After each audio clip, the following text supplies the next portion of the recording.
I'll go through some aspects of automatic writing evaluation using some slides. Some aspects of this are quite technical.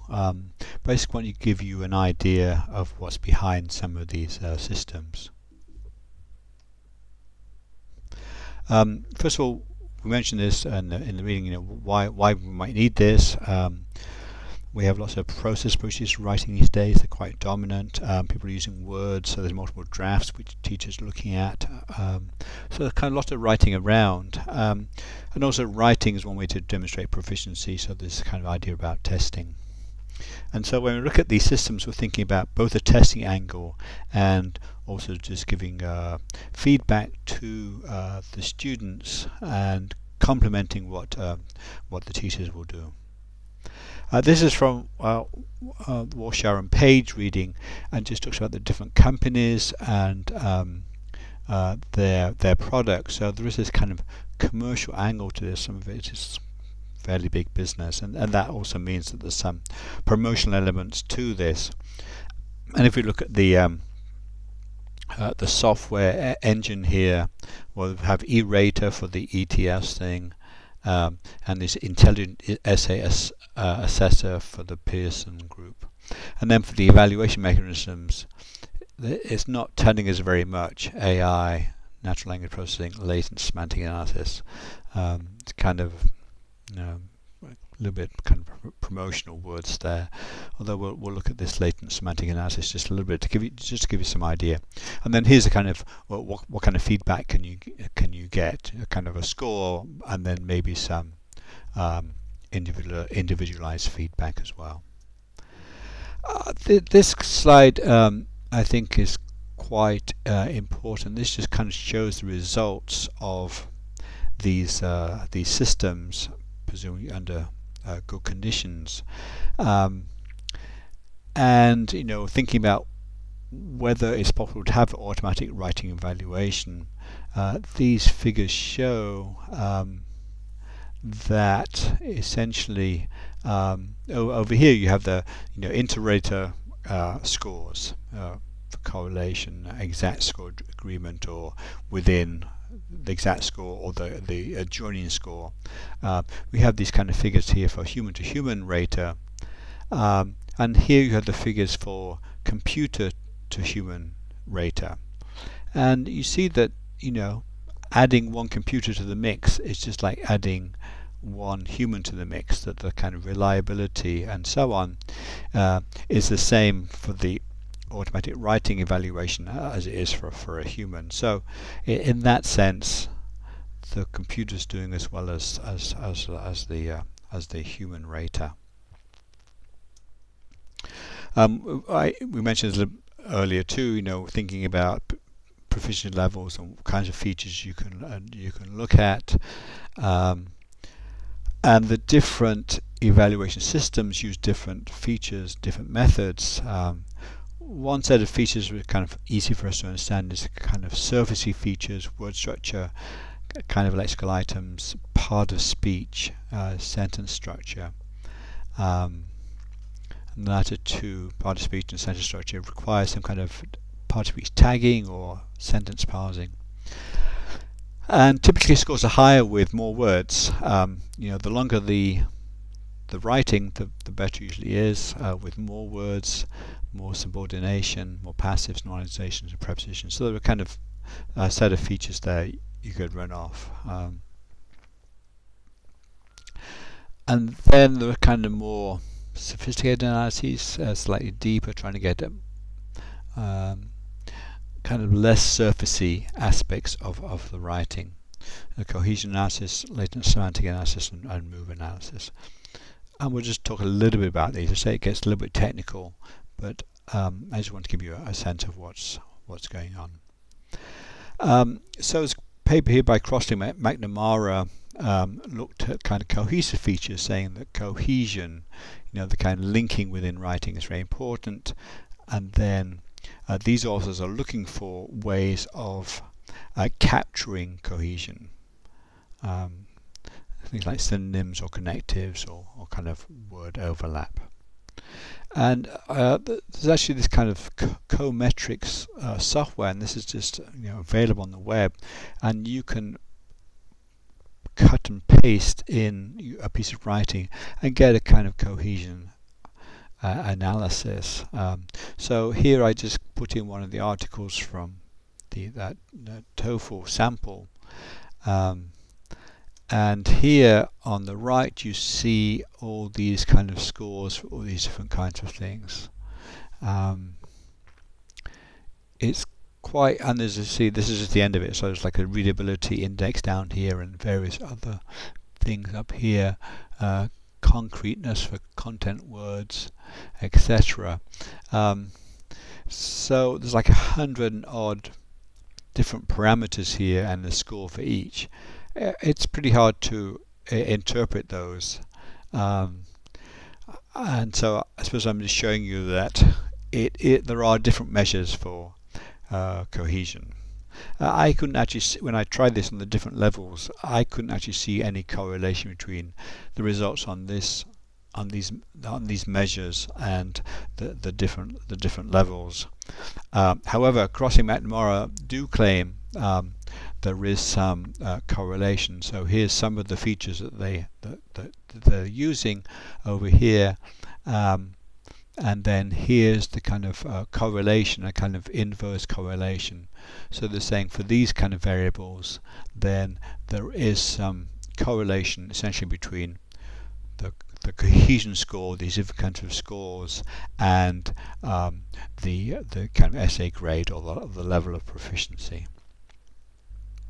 So we don't need to worry about the details about that too much.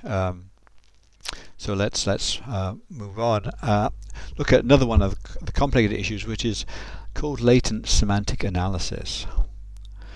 And here what we're doing is exploiting large data sets, large corpora, to get at some regularities.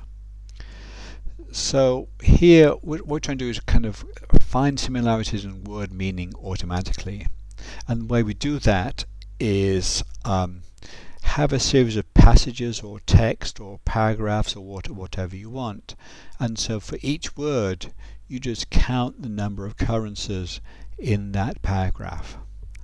So you end up with a very large number of these things, kind of like a vector or a matrix. So you might have this for the word bus and some representation of what kinds of text it occurs in.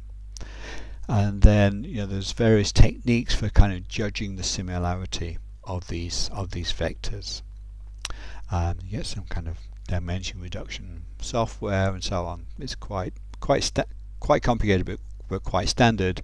And what you can find is an automatic way of showing that the bus is more similar to car than it is to biscuit. Okay. And kind of similarly, though, around the kind of meaning of passages relates to can be related to all the words that appear in the passage. So so here's a passage 1, and word 1 occurs twice, word 2 occurs once, word 3 occurs 0 times, and so on. Say there's a kind of a statistical processing behind this, but what it means is that there is a way to compare two sets of writing. Say the student test essay with some comparable writing, either a good essay at or an essay at a particular proficiency level, or some materials from the instructional materials. So you get some kind of latent semantic analysis space created, as I say, by the kind of relevant instructional materials, the sort of materials where you expect the students to be taking their grammar and their vocabulary from. And so you're doing a kind of comparison between the student writing and some gold standard, either the good essays or that are being already graded at particular levels, or some exemplary essay, or you're comparing sets of student essays with each other, and so on. So it seems quite vague talking about it at this level, but essentially you can use some underlying features to grade or to assess an individual student essay, given that you have these other kinds of writings to compare it with. So you run this latent semantic analysis and kind of judge the similarities of the writing of the student essay with, say, a corpus of essays at different proficiency levels. So if the details of that are unclear, then don't worry about it too much. Just note that there are computational statistical techniques for assessing writing, which kind of go beyond the kind of superficial kinds of parameters that we might take notice of, such as passives, normalizations, subordination, and so on. Okay, that's just what I just said. A different kind of analysis is a kind of move analysis. And Elena Kotos at Iowa State has a big project on this, where she's taken a database of articles from different disciplines and examined the moves in different sections of papers. So moves, the idea of moves comes from John Swales, where he's talking about, say, research articles and analysing the kind of discourse structure or rhetorical structure. And a move might be something like indicating a gap in the research literature, or summarising results of the research literature. Those are kind of moves, and those moves can be instantiated using different kinds of language. And they created this intelligent academic discourse evaluator, which is being used across the university there at Iowa State. I went to a conference there and kind of saw some presentations on this. Unfortunately, we can't get access to that from the outside. So here's some examples of the moves. So looking here on the left, move 1 then is establishing a territory, and there are different steps in that move. Step 1, claiming centrality. What we're doing is important. Step 2, making topic generalizations or reviewing previous research. So there's different kinds of moves with these different kinds of steps. And here, this is a kind of move scheme. This particular one's from one of my PhD students working on this, where she's trying to look at method sections and different moves and steps within method sections. We don't need to worry about that too much. But when you have the writing, then you can assign the moves to the writing, and also sort of see search examples for each move. So you have these kind of discourse or rhetorical units, and you kind of want to know how those moves are being expressed in the writing. And so I'm going to look at how this move analysis can be used in automatic writing evaluation. So thinking about this, we can think about what are the aims of the evaluation system. Is it kind of for testing? Is it for feedback? And I think that's just kind of tricky in a way. I mean, for the testing, you say, okay, if it gives you the same grade as a human rater, fair enough. But for giving feedback, it's more difficult because there's an idea of writing with a purpose, writing for an audience, finding your own voice, and so on. And the kind of feedback you get even from sophisticated evaluation systems are kind of not going to match that, or some people think it's not going to match that. And the article by Wang et al. Talked about this a little bit. And here's just back to that Washoe and Page things. We're just going to look at a couple of these the ways of approaching this by these kind of commercial systems. So here's Erater, and it looks for discourse elements related to the background, thesis, main idea. And I think this is more aimed at the 5-paragraph essay, maybe more high school writing, and looks at things like lexical complexity, type token ratio, vocabulary level, average word length, the kind of fairly superficial things.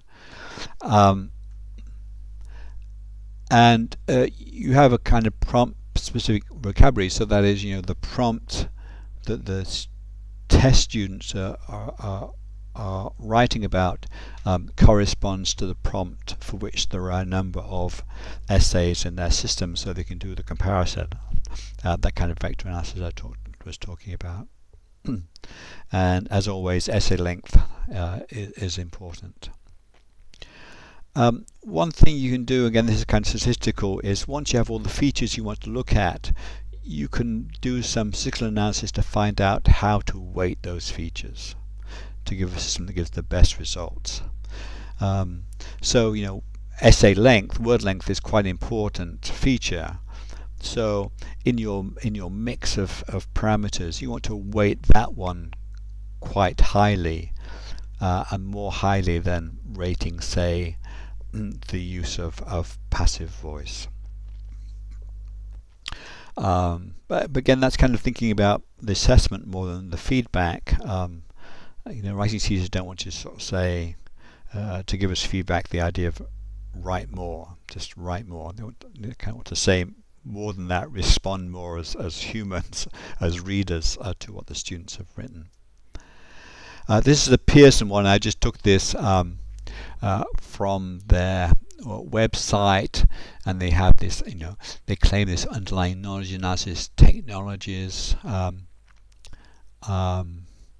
and again looking at this kind of semantic similarity of words and passages, and using this latent semantic analysis,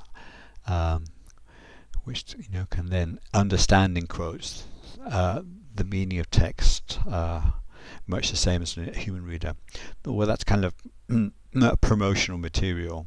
It's true that these systems kind of do give similar results in terms of judging similarity and so on from between text or between words that a human gives, but it is understanding quotes. Anyway, their system uses this this kind of underlying technology, and this is a page from their feedback. We're trying to give the student feedback about the length of their assignment or their writing and the level on these different headings over here. This is another one, the whole online essay scoring, and then again this is blurb from their system, and again the kind of feedback from their system. It's kind of similar kinds of things. So finally, let's just look at this discourse evaluator that the students are using at Iowa State.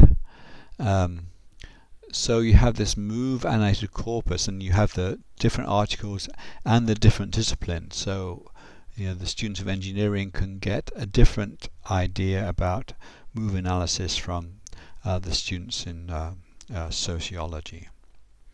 And so here, what the system is doing is highlighting in color the different moves in the texts. And so the students can get definitions of the steps and moves, the kind of step statistics. They can look at the annotated corpus at the structure of moves and get revision tips. So here's the definition of the step, claiming centrality, and some examples of that. Here's the step statistics, just showing, here's computer engineering research articles, and for the introductions it's showing how many are using move 1 and claiming centrality, and you have the average there and the max and so on. So this is kind of giving you a move breakdown for your discipline, within the particular thing, like the introduction or the methods or the discussion. And here's an annotated corpus where you're seeing examples of the move. And sometimes the system kind of asks the students, to check what kind of move it is they are trying to use, because it's maybe unclear from the words they're using exactly what they're trying to do, and so they can the system will kind of pose questions to the student, kind of asking them what to do, what they're trying to do.